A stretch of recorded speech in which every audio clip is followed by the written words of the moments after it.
Hello friends, అందరూ ఎలా ఉన్నారు? నేనైతే చాలా బాగున్నాను. మీరు ఎలా ఉన్నారో కమెంట్ చేయండి. ఈరోజు మనం మరొక కథ గురించి తెలుసుకుందాం. పద్మావతిపురం నుండి దీప్తి కేటీ రోడ్డులో ఉన్న ఒక కొత్త బేకరీకి వెళ్ళింది. బేకరీ లోపల చాలా ప్రశాంతవంతమైన ఎల్ఈడి లైట్లు ఉన్నాయి. గాలిలో వెనిలా ఎసెన్స్, వేడెక్కిన బటర్ వాసన వస్తుంది. బేకరీ యజమాని ఆమె వైపు ఒకసారి చూసి తన ముందున్న టాబ్లెట్ స్క్రీన్ వైపు తిరిగాడు. ఎలాంటి కేక్ కావాలి? అతను యంత్రంలా అడిగాడు. చాక్లెట్ ట్రిపుల్, పైన ఐరన్ మ్యాన్ బొమ్మ ఉండాలి. దాని కింద హ్యాపీ బర్త్డే అయాన్ అని రాయాలి. యజమాని టాబ్లెట్లో టైప్ చేశాడు. అతని వేళ్ళు లావుగా మురికిగా ఉన్నాయి. అతను ఆమె కళ్ళల్లోకి చూడలేదు. దీప్తికి అతని ప్రవర్తన కొద్దిగా ఇబ్బందిగా అనిపించింది. పుట్టినరోజు అనగానే ఎవరైనా ఒక చిన్న నవ్వు నవ్వుతారు, కానీ ఇతని ముఖంలో ఎలాంటి భావం లేదు.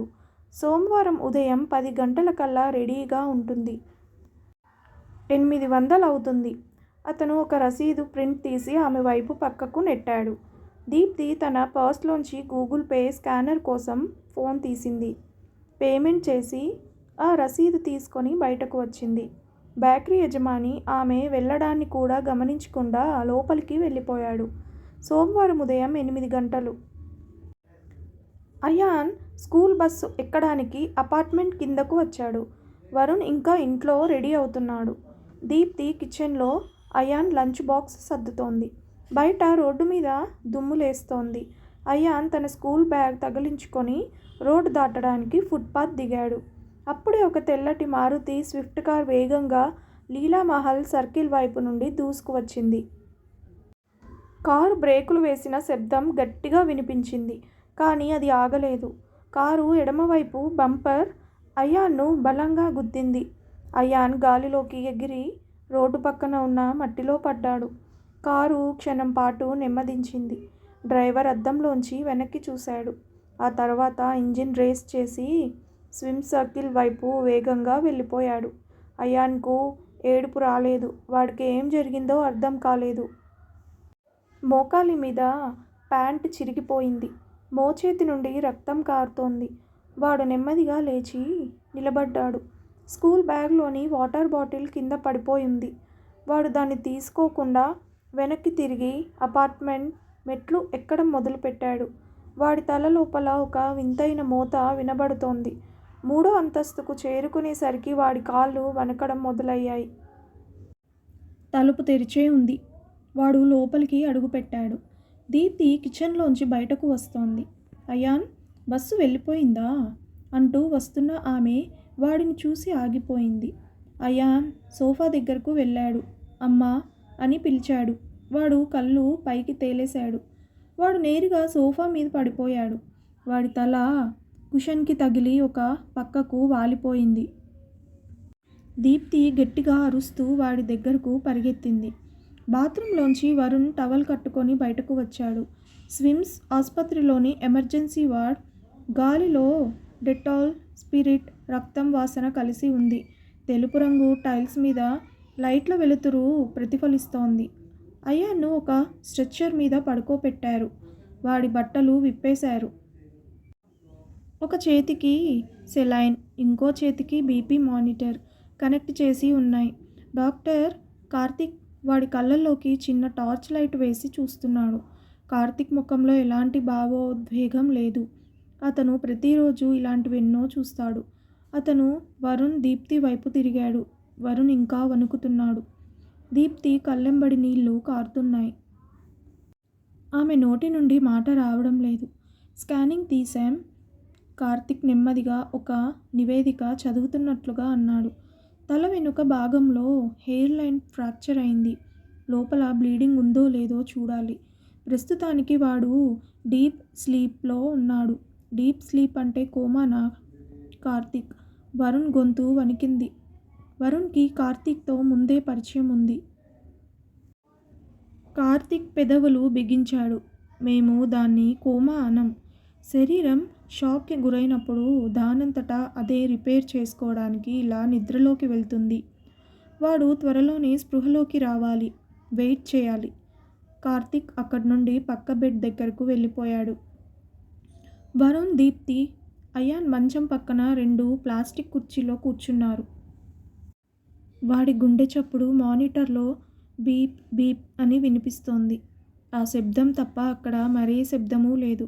సమయం గడిచిపోతుంది. ఉదయం వెళ్ళి మధ్యాహ్నం అయింది. మధ్యాహ్నం పోయి సాయంత్రం అయింది. అయాన్ కదలలేదు. వాడి ముఖం పాలిపోయింది. దీప్తి తన కొడుకు చేతిని పట్టుకొని అలాగే ఉండిపోయింది. ఆమెకు ఆకలి లేదు, దప్పిక లేదు. ఆమె మనసంతా ఆ తెల్లటి బెడ్షీట్ మీద, ఆ చిన్న శరీరం మీదే ఉంది. వరుణ్ ఆసుపత్రి కారిడార్లో అటూ ఇటూ నడుస్తున్నాడు. అతను ఏమీ చెయ్యలేకపోతున్నాడు. ఆ నిస్సహాయత అతన్ని లోపల నుండి తినేస్తోంది. రాత్రి 10 గంటలవుతుంది. డాక్టర్ కార్తీక్ రౌండ్స్కి వచ్చాడు. అయాన్ కనురెప్పలు కొద్దిగా పైకి లేపి చూశాడు. ఏమీ మారలేదు. నువ్వు ఇంటికి వెళ్ళిరా వరుణ్, దీప్తి అంది. ఆమె గొంతు పగిలిపోయింది. ఇంటికెళ్ళి ఒకసారి స్నానం చేసి బట్టలు మార్చుకొని రా. ఉదయం నుండి నువ్వు ఆ బట్టలతోనే ఉన్నావు. వరుణ్కి వెళ్ళాలని లేదు. కానీ దీప్తి మొండిగా చెప్పడంతో కారు తాళాలు తీసుకొని బయటకు వచ్చాడు. తిరుపతి వీధులు నిర్మానుషంగా ఉన్నాయి. పద్మావతిపురం అపార్ట్మెంట్కి చేరుకునేసరికి 10:30 అయింది. ఇల్లు చీకటిగా నిశ్శబ్దంగా ఉంది. ఉదయం అయాన్ కింద పడేసిన వాటర్ బాటిల్ ఇంకా ఫ్లోర్ మీదే ఉంది. దాన్ని చూస్తుంటే వరుణ్కు భరించలేనంత బాధ వేసింది. అతను దాన్ని తీసి టేబుల్ మీద పెట్టాడు. వరుణ్ బట్టలు విప్పి బాత్రూంలోకి వెళ్ళాడు. షవర్ ఆన్ చేశాడు. వేడి నీళ్లు తల మీద పడుతున్నాయి. నీటి చప్పుడు వాడి ఆలోచనలను కొద్దిగా ఆపింది. అతను ఒక 10 నిమిషాలు ఆ వేడి నీటి కిందే నిలబడి ఉన్నాడు. సబ్బు రాసుకుంటుండగా మొదటిసారి ఏడుపు వచ్చింది. కానీ ఆ నీటిలో అతని కన్నీళ్లు కలిసిపోయాయి. అతను టవల్ తుడుచుకొని హాల్లోకి రాగానే టేబుల్ మీద ఉన్న అతని ఫోన్ రింగ్ అయింది. అపరిచిత నెంబర్. అతను ఫోన్ తీశాడు. హలో అన్నాడు. అవతలి వైపు కొద్ది క్షణాలు నిశ్శబ్దం. ఆ తర్వాత ఒక బరువైన గొంతు వినిపించింది. కేక్ గురించి ఫోన్ చేస్తున్నాను, ఆ గొంతు అంది. వరుణ్కి ఆ గొంతు ఎవరో గుర్తు రాలేదు. ఎవరు మీరు? ఏ కేక్? వరుణ్ కంగారుగా అడిగాడు. ఒక కేక్ ఆర్డర్ ఇచ్చారు. 10 గంటలకు తీసుకువెళ్తామన్నారు. దాన్ని తీసుకువెళ్ళలేదు. కేక్ అలాగే ఉంది. ఆ మాటలు ఒక రకమైన యాంత్రిక ధోరణిలో ఎలాంటి భావం లేకుండా వస్తున్నాయి. వరుణ్కేమీ అర్థం కాలేదు. వాడి మెదడు మొద్దుబారిపోయింది. మీరు రాంగ్ నెంబర్కి ఫోన్ చేశారు అన్నాడు. అయాన్, అవతలి గొంతు అంది. ఇది అయాన్ గురించే కదా? వరుణ్ గుండె ఆగిపోయినంత పనైంది. ఎవరు మీరు? అయాన్ గురించి మీకేం తెలుసు అని అరుస్తూ అడిగాడు. కానీ అవతలి వైపు ఫోన్ కట్ అయిపోయింది. వరుణ్కు చెమటలు పట్టాయి. ఆ గొంతు ఎవరిది? అయాన్ పేరు వాడికెలా తెలుసు? అయాన్కి ఏమైనా అయిందా? ఎవరో తనను భయపెడుతున్నారా? వరుణ్ వెంటనే బట్టలు వేసుకొని కారు కీస్ తీసుకొని ఆసుపత్రికి బయలుదేరాడు. స్విమ్స్ ఐసీయూలో వాతావరణం ఏమీ మారలేదు. దీప్తి అక్కడే అదే కుర్చీలో కూర్చొని ఉంది. ఆమె జుట్టు చెదిరిపోయి ఉంది. కళ్ళు ఎర్రబడ్డాయి. అయాన్ అలాగే పడుకొనున్నాడు. మానిటర్లో గుండె చప్పుడు లయబద్ధంగా సాగుతోంది. ఏమైనా కదిలాడా? వరుణ్ అడిగాడు ఆయాసపడుతూ. దీప్తి తల ఊపింది. లేదు అని అర్థం. వరుణ్ డాక్టర్ కార్తీక్ కోసం చూశాడు. కార్తీక్ కౌంటర్ దగ్గర ఒక నర్సుతో మాట్లాడుతున్నాడు. వరుణ్ అటు వెళ్ళాడు. కార్తీక్, ఏమైనా ప్రోగ్రెస్ ఉందా? కార్తీక్ అతని వైపు అలసిపోయినట్లు చూశాడు. లేదు వరుణ్, వాడింకా అదే స్థితిలో ఉన్నాడు.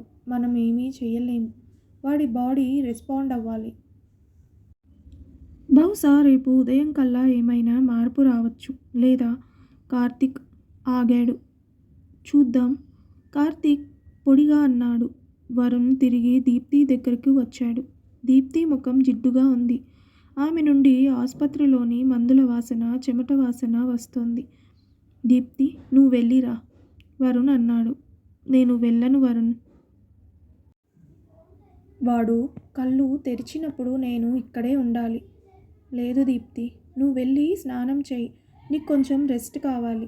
నువ్వు ఇలా ఉంటే వాడు కళ్ళు తెరిచినా భయపడతాడు. వెళ్ళి వేడి నీళ్ళతో స్నానం చేసిరా. నేను ఇక్కడే వాడి పక్కనే కూర్చుంటాను. నేను వాడిని చూసుకుంటాను. వరుణ్ ఆమె భుజం పట్టుకొని నచ్చచెప్పాడు. దీప్తి కొద్దిసేపు నిరాకరించినా చివరకు ఒప్పుకుంది. ఆమెకు నిజంగానే చాలా నీరసంగా ఉంది. ఆమె తన పర్స్ తీసుకొని అయాన్ నుదుటి మీద ఒక ముద్దు పెట్టి బయటకు నడిచింది. మంగళవారం ఉదయం 4 గంటలు. తిరుపతిలో ఇంకా చీకటిగానే ఉంది. గాలిలో కొద్దిగా చలి మొదలైంది. దీప్తి అపార్ట్మెంట్ తలుపు తీసుకొని లోపలికి వెళ్ళింది. ఇల్లంతా భయంకరమైన నిశ్శబ్దంతో నిండి ఉంది. హాల్లో ఉన్న గడియారం ముళ్ళు తిరుగుతున్న టిక్ టిక్ శబ్దం తప్ప ఏమీ లేదు. ఆమె పళ్ళు తోముకుంది, తలస్నానం చేసింది, కొత్త బట్టలు వేసుకుంది. కొద్దిగా ఫ్రెష్గా అనిపించింది. బహుశా అంతా సర్దుకుంటుందేమో అని ఒక చిన్న ఆశ.